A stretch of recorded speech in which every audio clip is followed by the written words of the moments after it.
नमो नमो विद्यार्थियों, हम पढ़ रहे हैं बीए पार्ट फर्स्ट में महाकवि कालिदास विरचित रघुवंशम महाकाव्य का प्रथम सर्ग। देखिए विद्यार्थियों, क्या कहते हैं ये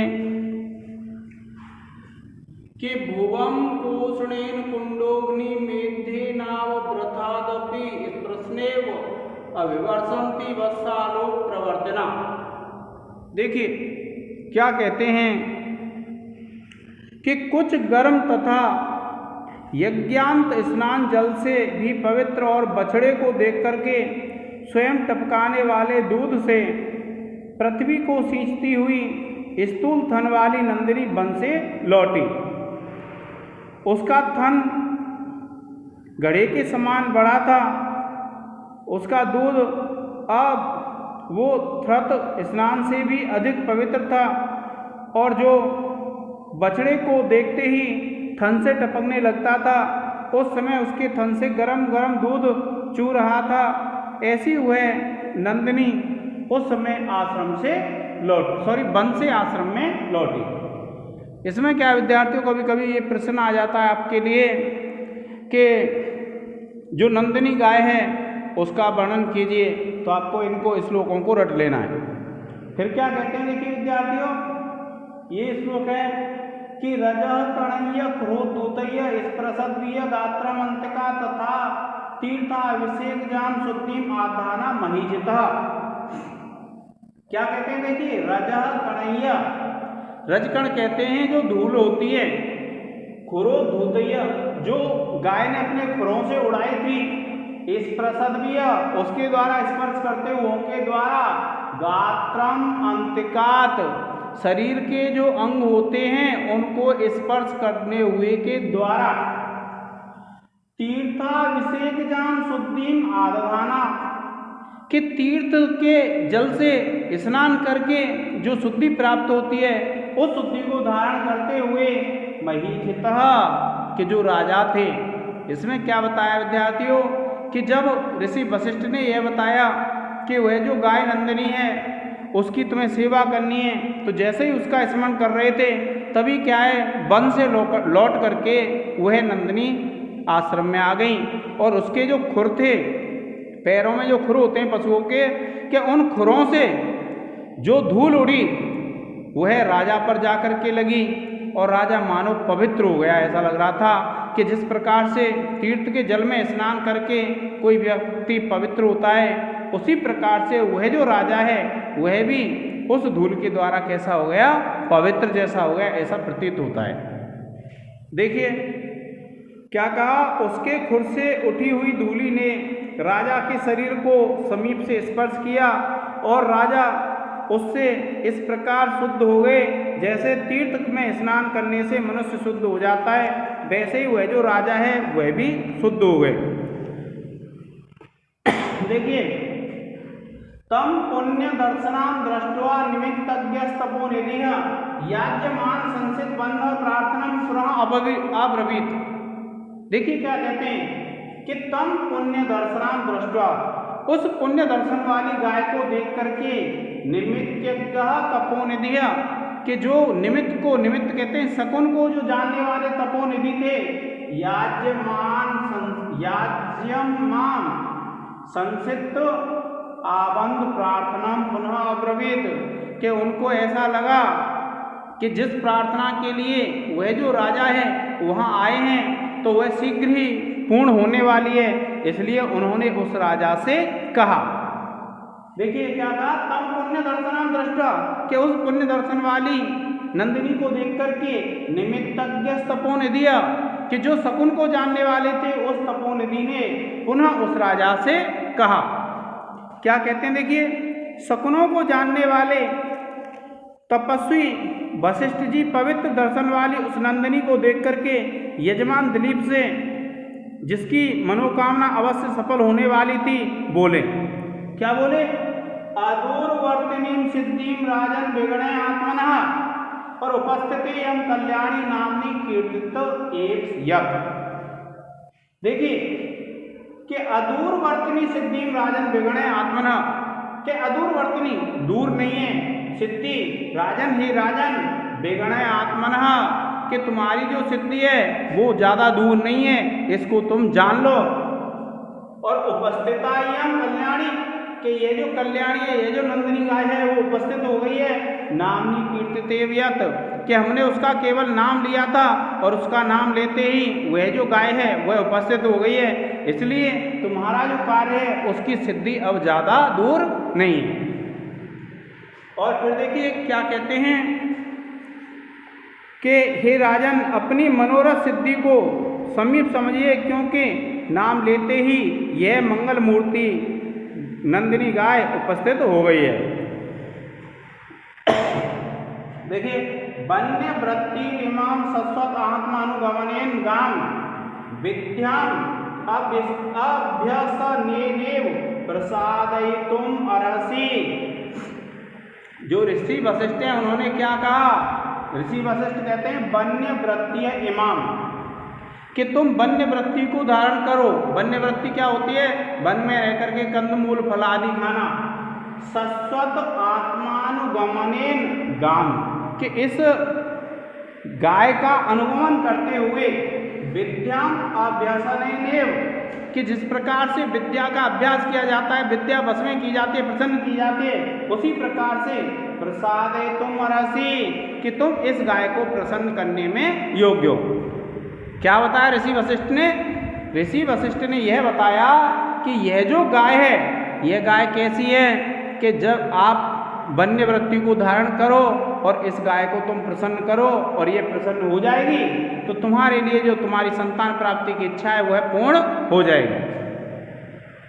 क्या कहा देखिए, कि आप वन के कंदमूल आदि खा करके इसके पीछे पीछे निरंतर चलते हुए इस गौ को उसी प्रकार प्रसन्न कीजिए जिस प्रकार के अभ्यास से विद्या प्राप्त हो जाती है। और देखिए, प्रस्थितायाम प्रतिष्ठे था स्थितायाम स्थितिम आचर्य निषण्डायाम निषीदास्याम अपीतमसि पिबीह अपः। कैसे कैसे अनुसरण करना है उस गाय का? कि प्रस्थितायाम, कि जब वह गाय चलने लगे तो प्रतिष्ठिता, तो तुम प्रस्थान करना। स्थितायाम स्थितिमाचर्य, अगर वह रुक जाती है तो तुम भी रुक जाना। निषण्डायाम, अगर वह गाय बैठ जाती है तो निषीदास्याम, तो तुम भी बैठ जाता। और पीताम्बसी, अगर वह गाय जल पिए तो पिबेयपः, तुम भी जल पी लेना। क्या कहा? वह जो गाय है अगर चलने लग जाए, क्या कहा कि जब यह चलने लगे तब आप भी चलने लगना, और खड़ी हो जाए तो आप भी खड़े हो जाना, और यह बैठ जाए तो आप भी बैठ जाना, और अगर यह जल पिए तो आप भी जल पीना। अब देखिए, बधूव भक्तिमती च एनाम अर्चिताम आतपो बनात प्रयता प्रातः और अन्वेतुः सायं प्रत्युत ब्रजेत अपि। क्या कहा? बधूव, जो तुम्हारी पत्नी है सुदक्षिणा, भक्तिमती, भक्ति से युक्त होती हुई, एनाम अर्चिता, इसकी पूजा करके, तपोवनात् प्रयता प्रातः, के प्रातः यह तपोवन तक उस गाय को छोड़ने जाए, और अन्वेतुः लेने के लिए, प्रत्युदात ब्रजेत अपि, कि जब वह लौटे तो उसे लेने के लिए जाए। कब? साय को। अर्थात जहाँ से वन प्रारंभ होता है, जंगल प्रारंभ होता है, तो तुम्हारी ये जो गाय है वह उस वन में जाए, उसको लेने के लिए, तुम्हारी पत्नी उस गाय को विदा करने के लिए प्रातः वन तक जाए और शाम को उसको लेने के लिए वन तक जाए। क्या कहा विद्यार्थियों? कि वधू सुदक्षिणा भी अंतःकरण तथा भक्ति भाव से उसकी पूजा करके प्रातःकाल तपोवन की सीमा तक उसके पीछे पीछे जाए, और सायंकाल आगे से जाकर इसे लेकर के आए। और फिर क्या कहा? इत्ते आप्रासादास्य त्वं परिचार्या करो भवो अविघ्नम् अस्तु ते स्तेयः पितेव धुरी पुत्रिणा। तो क्या कहते हैं देखिए, इति, इस प्रकार से, प्रसादात अस्या त्वं, कि जब तक यह गाय प्रसन्न होगी, जब तक तुम परिचर्या परोभव, तुम इसकी सेवा करने वाले बनो। क्या बताया कि जब तक यह गाय प्रसन्न होगी तब तक तुम इस गाय की सेवा करो। और अविघ्नम अस्तु ते स्तेया पितेव धुरी पुत्रिणाम, और तुम्हारी जो इच्छा है वह विघ्न से रहित होगी और तुम भी पुत्र वालों में गिने जाओगे, अर्थात तुम्हारे भी पुत्र की उत्पत्ति हो जाएगी। देखिए क्या कहा कि इस प्रकार जब तक यह प्रसन्न न हो जाए तुम उसकी सेवा करते रहो और तुमको कोई विघ्न न हो और अपने पिता की तरह पुत्रवानों में श्रेष्ठ बने रहो। और फिर देखिए तथेति प्रतिजग्राह प्रीतिमान सपरिग्रह आदेशम देश कालज्ञ शिष्य शासितुम आपना।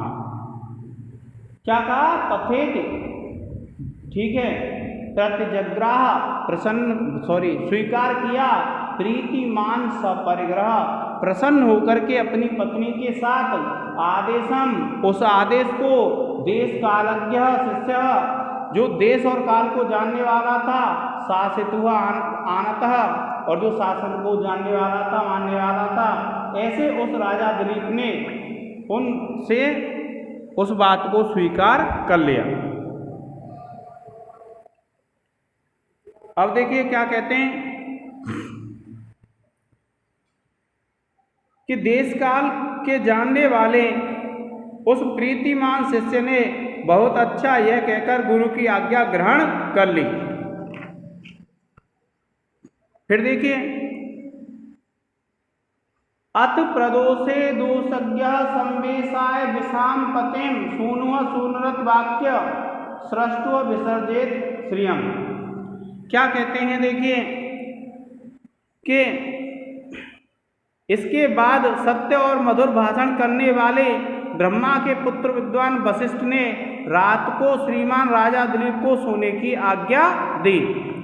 और फिर क्या कहते हैं? सत्याम अपि तपः सिद्धौ न्यम अपेक्षया मुनिः कल्पवित कल्पयामास वन्याम एव अस्य संविधाम। क्या कहा कि यद्यपि व्रत के प्रयोग को जानने वाले मुनि वशिष्ठ को तपः सिद्धि प्राप्त थी, तथापि फिर भी राजा के व्रत का विचार करके उन्होंने राजा के लिए उन्हीं चीजों की तैयारी की जो कि वन में निवास करने वालों के योग्य होती हैं। और फिर देखिए निर्दिष्टां कुलपतिना सपर्णशाला मध्यास्य प्रयत परिग्रह द्वितीय तत्शिष्यास्य अध्ययन निवेदितवान संविष्ट कुशन सुने दिशाम विना।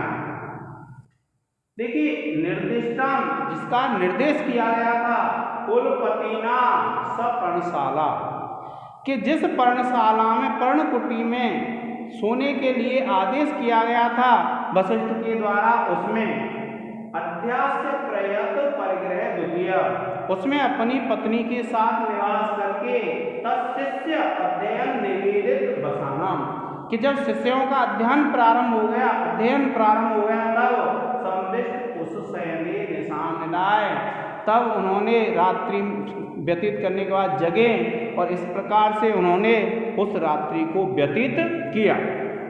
क्या कहते हैं? देखिए कि कुलपति की बनाई गई पर्णकुटी में जाकर राजा ने अपनी पतिव्रता स्त्री के साथ कुशासन पर शयन किया और जब मुनि के शिष्य वेद पाठ करने लगे तो राजा को मालूम हुआ कि अब रात नहीं है। तो इस प्रकार से विद्यार्थियों, यह जो हमारा प्रथम सर्ग है रघुवंशम महाकाव्य का, उस प्रथम सर्ग का अध्ययन पूर्ण हो जाता है। ये जो अंत वाले करीब 20 से एक श्लोक मैंने जल्दी में पढ़ाए आपको, इसलिए क्योंकि अगर मैं इनको छोड़ देता तो जो छोटे प्रश्न हैं वह आपके सही नहीं हो पाते, क्योंकि छोटे प्रश्न और आते हैं विद्यार्थियों, इसलिए आप इसको अन्यथा नहीं लें। मैंने इनको तीव्र गति से इसलिए पढ़ाया है जिससे क्या है, जो छोटे प्रश्न हैं वो आपके हल हो जाएंगे। अब जो प्रश्न है इनको हम लिख लेंगे बाद में। आज के लिए इतना ही। जय हिंद।